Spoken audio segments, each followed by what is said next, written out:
ശ്രീ കെ.ഡി. പ്രസന്നൻ.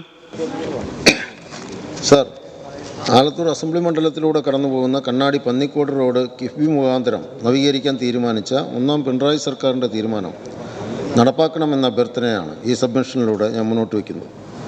2016 ഈ പിണറായി സർക്കാർ ഇത് പ്രഖ്യാപിച്ചത്.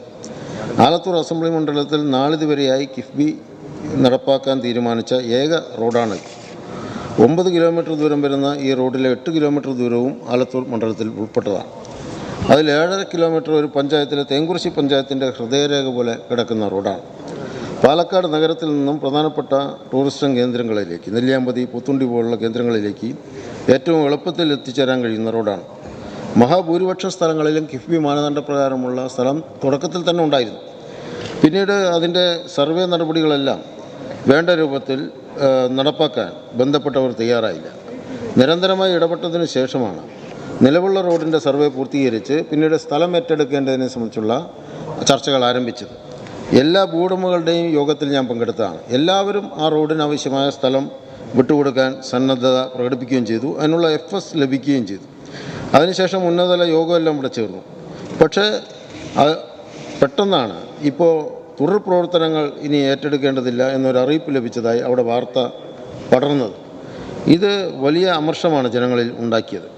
ജനപ്രതിനിധികളും ജനങ്ങളുമെല്ലാം നിരന്തരമായി ഈ റോഡിൻ്റെ വിഷയത്തിൽ ഇടപെട്ട് യോഗം ചേർന്ന് ആവശ്യമായ പിന്തുണയെല്ലാം പ്രഖ്യാപിച്ചിട്ടുണ്ട്. പെട്ടെന്ന് അത് നിന്നുപോകുമോ എന്ന ആശങ്ക ഇപ്പോൾ നേരിടുകയാണ്. അതുകൊണ്ട് അടിയന്തരമായി ഈ കണ്ണാടി പന്നിക്കോട് റോഡിൻ്റെ നിർമ്മാണം പുനരാരംഭിക്കുന്നതിനാവശ്യമായ അഭ്യർത്ഥിക്കുന്നു.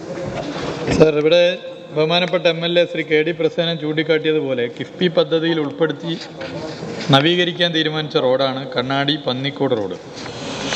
പദ്ധതിക്ക് 10 കോടി രൂപയുടെ തത്വത്തിലുള്ള ഭരണാനുമതിയും 24 കോടി 9 ലക്ഷം രൂപയുടെ സാമ്പത്തിക അനുമതിയും നൽകിയിരുന്നു.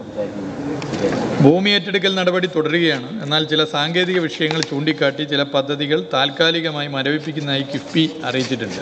ചില വിഷയങ്ങൾ അതുമായി ബന്ധപ്പെട്ടിട്ടുണ്ട്. പദ്ധതിയുടെ ഭൂമി ഏറ്റെടുക്കൽ പ്രവൃത്തി മുന്നോട്ട് പോയ സാഹചര്യത്തിൽ അതുമായി മുന്നോട്ട് പോകാൻ ഇപ്പോൾ കിഫ്ബി അനുമതി നൽകിയിട്ടുണ്ട്. ഭൂമി ഏറ്റെടുക്കൽ നടപടികൾ പുനരാരംഭിക്കാനുള്ള നീക്കങ്ങൾ ആരംഭിച്ചു. റോഡ് ഗതാഗത യോഗ്യമാക്കുന്നതിന് 1 കോടി 42 ലക്ഷം രൂപയുടെ റീസർഫസിംഗ് പ്രവൃത്തി നടത്തിയിരുന്നു. അതിന് DLP നിലനിൽക്കുന്നുണ്ട്.